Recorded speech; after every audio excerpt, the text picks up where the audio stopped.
system. Asif, you're in Tooting. What would you like to say, sir? Yeah, hi there. Yes, hi. Did you nod off? Yeah. Well, that's rude. Thing is, right, you know what, I don't know what comes out your mouth. Honestly, most of the time it's utter nonsense. Anyway, go on, give me an example of where hatred or violence is preaching one single mosque. You know, the thing is, right, it's actually the opposite way around, in fact. Because as a Muslim, I condemn what happened in Iraq and Afghanistan. Like a lot of Muslims, like a lot of non-Muslims actually march in the streets. But hardly any mosque would ever speak against what happened in Iraq, what happened in Afghanistan. It's actually the opposite way around. So I don't know where you get your facts from. Most of your facts are based on utter rubbish anyway. I mean, let me give you an example. Let's take Asim Qureshi, right? They asked Asim Qureshi, what did you think about the guy who, the Rigby killer? And he said, I thought he was a nice guy, etc. When I met him, every single person was on his case. And then they asked a white non-Muslim person, what did you think about that guy who ran down those people on the Westminster Bridge? And he said, when I met him or I knew him as his colleague or his friend, he said, I knew him as a nice person. No one said a word against him. But Asim Qureshi, because he's a Muslim and he's representing Cage, everyone was on his case. All he said was, I thought the Rigby guy, when I met him, or from I knew him, he seemed like a nice guy. Oh, hold on a minute then. Asif, you're going to have to press the stop button in your head for a second, because I am going to talk. You carry on. Yes, you carry on. That's very kind. You do get, like, wound up like a little spinning top, and then it's very hard to interject, Asif, if I may point that out. There's some feedback for you. But if you say that when someone met the killer of Lee Rigby, they said when they knew him, he was a nice guy, do you not see how that might inflame tensions rather? Oh, right, okay. Then why didn't he... Question. No, you need an answer to the question. No, I don't want another question in return. I want an answer, Asif. It's called Q&A for a reason. Hold on. No, I won't hold on, because you haven't answered my question, Asif. You've got one last chance. Asif, I'm giving you one last chance, sweetie, to answer my question. Do you think it's okay to call... Because you can't debate with me, you have to bring out these answers. I'll never debate with you. You couldn't even debate me for 2 minutes. I'm asking you. Okay, so if I met someone... I'll answer your question. If I met someone today... If I met someone today and you ask me, you met somebody, for example... Yes, we got the point, Asif, carry on. Yes, you don't need to repeat things 18 times, just the once is fine. Yes, crack on. No. Yes, let me answer your question. And I said to you that when I met him, he seemed like a nice person, and that's it. That's my conversation in it, because that was when I met... Why would you say... Asif, okay, that is not answering my question. That is not returning to me. What do you think people will think if you describe the killer of Lee Rigby as a nice guy? And I can tell you one thing, Asif, for the record. I am sick with hearing he was a nice guy. I am fed up with hearing he was a good guy down at the mosque. He kept himself to himself. I am fed up with people like you, Asif, telling me, well, he was a promising footballer. He was a straight-A student. He was really good at GCSEs. He was a really good whatever. I don't care. I do not judge you by what you were like down at the mosque, by what your mum thinks about you, by the fact that your aunt is surprised at what's happened.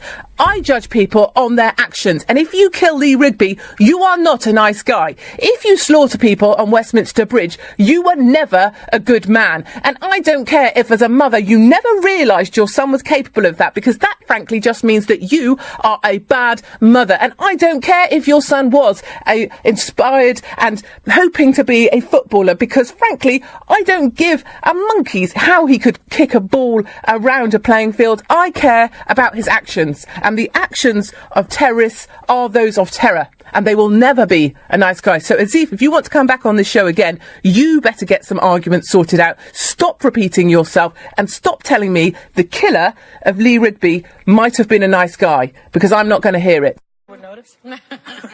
So on Friday's show, apparently I was guilty of premature evaluation. I hear they have a pill for that now. And is prepared to testify that as a candidate, Donald Trump directed him to make contact with the Russians. Yeah! Here's what happened. ABC News reporter Brian Ross released a story claiming that when Trump was a candidate, he told Michael Flynn to contact the Russians. Ross later corrected himself, saying it was actually when Trump was president-elect. Now, Brian has been suspended for a month. And, Sonny, you have a statement from ABC News. Let's hear that. Yes. ABC News says, we deeply regret and apologize for the serious error we made yesterday. The reporting conveyed by Brian Ross during the special report had not been fully vetted through our editorial standards process. As a result of our continued reporting over the next several hours, ultimately we determined the information was wrong, and we corrected the mistake on air and online. Immediately, Brian Ross will be suspended for 4 weeks without pay. Okay, that's ABC's statement. Brian Ross has released a statement also on Sunday. He said, my job is to hold people accountable, and that's what I agree with, being held accountable myself. And that's why I agree with being held accountable myself. So he has basically, I mean, I would say that this is people are slamming this as fake news. To me, it's a mistake. It's not, he didn't deliberately put out a false piece of information. Yeah. He made an error. What do you girls think? He goes to jail, he goes to jail, he goes to jail. Lock him up. Lock him up. Significant error, though, and I think journalists have to be, given the climate, very, very careful with their reporting. It's not important to be first. It's right. Or first, rather. It's important to be right, and he was wrong, and he's paying the price for that. Candidate Donald Trump directed him to make contact with the Russians. Yeah.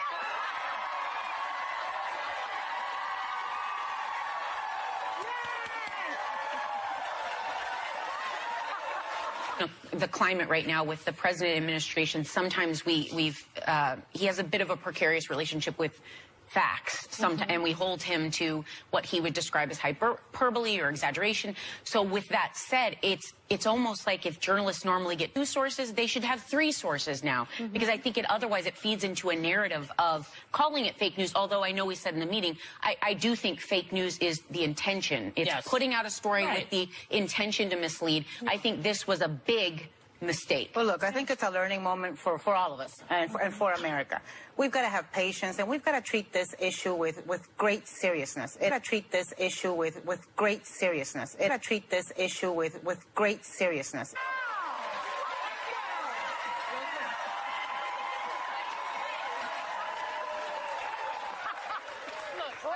Beginning to look a lot like Christmas, and it's beginning to look a lot like collusion. Yeah. It's a serious issue. It's about national security. It's about the integrity of our democracy and elections. We've got to be serious about it. We've got to be deliberate about it. As far as Brian Ross and what happened here, you know, he clearly made a mistake. He's paying the consequences for that mistake. Yeah. And I think it's a good standard. Now, it's the same standard I'd like to hold the President of the United States to. Good luck. I think that, you know, Brian Ross was not trying to lie. Yeah. He made a mistake. Yeah. Grave consequences, grave mistake, paying the consequences. I have a lot of things to say about this. When it happened in real time, I think everyone who was watching the show could see my discomfort at the room erupting like the Dodgers had just won the World Series.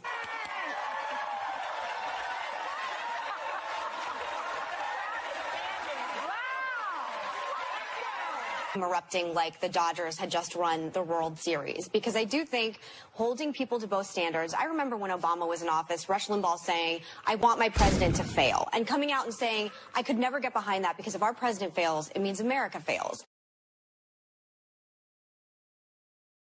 Search and destroy mission had begun. I'm not talking about search and destroy, but I've been listening to Barack Obama for a year and a half. I know what his politics are. I know what his plans are, as he has stated them. I don't want them to succeed.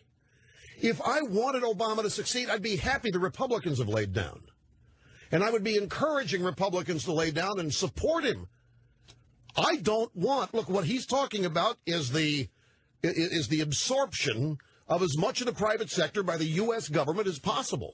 From the banking business, to the mortgage industry, to the automobile business, to the healthcare. I do not want the government in charge of all of these things. Remember when Obama was in office, Rush Limbaugh saying, I want my president to fail. There's no need to be cheering and celebrating, to each their own, whatever. I will say on the fake news note of this, I went to a Christmas party over the weekend.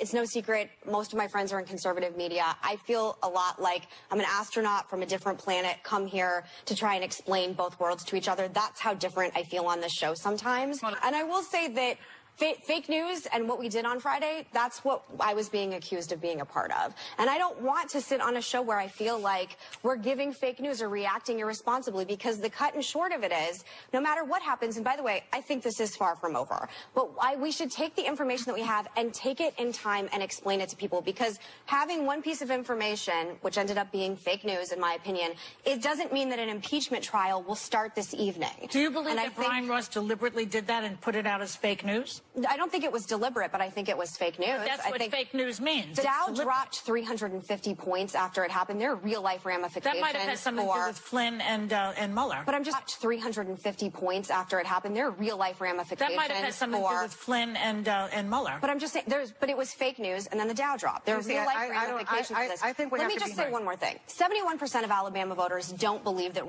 they don't believe the news about Roy Moore being a child molester, no matter how many people have come out to say it. That is a complete and total distrust and lack of responsibility on the media's part. Let me tell you. No, they distrust the women. That has nothing to do with the media. No, they distrust the media's take on this. They think that the liberal media. They just report what the women say. But there's such a distrust in our journalists right now that they don't believe what they're saying, because when on election day, the day after, you have a bunch of people going on TV demanding impeachment the day after, you think, and I feel this way, that there is a liberal bias that doesn't matter what happens, that you just want to take down Trump no matter what happens and no matter what happens to the country. Look, I think Megan is right. There's a bunch of double standards. But I'll tell you what one of the double standards I feel is. I think that if Hillary Clinton had done half of what Donald Trump has already done under a Republican Congress, the impeachment papers would already be That's true. I also think that, look, we've got to be very careful and really thoughtful about the difference between fake news, real journalism. Here, Brian Ross made a mistake.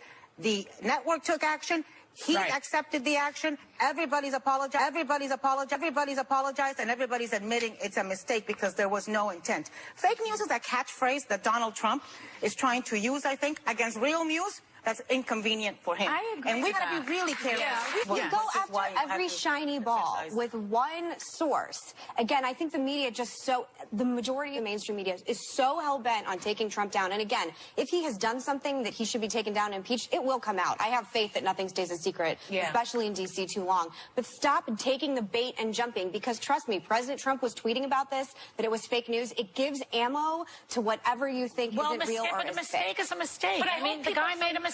And they've already admitted it. So what else can you do about it? Testify that as a candidate, Donald Trump directed him to make contact with the Russians. Yeah. And I will say that Fox News exists because so many people feel like they're never allowed to have any conservative beliefs spoken on television on any other network. I'm not saying it's necessarily right, but I'm saying Fox News is #1 in cable for a reason, and there's a lot of people that watch it. Polarized. I'm not so sure I want him to succeed at destroying the environment, playing chicken with Kim Jong-un. I'm not so I don't want him to succeed at a lot of things. As you say, we want our president to succeed. No, I don't. Well, I didn't expect you not to admit that. I don't. Well, do you? He gets out of the Paris Accords. He antagonizes everybody all over the world. The things that I thought Obama did wrong and the ramifications that I think my future grandchildren will feel, I still, at the end of the day, I love America. I'm a true patriot. I want Trump to succeed. I want Obama to succeed. I want America to continue I love America. It's him I can't stand. We'll be right back. The present-day president there is collusion proven here. So it's not that it's a happy day. It's we need to figure out what went down here. Like that, I can't find myself cheering either. Oh, no, it's a happy day. Come on. Well, come on. I am more concerned. He is going to be taken down for what he did.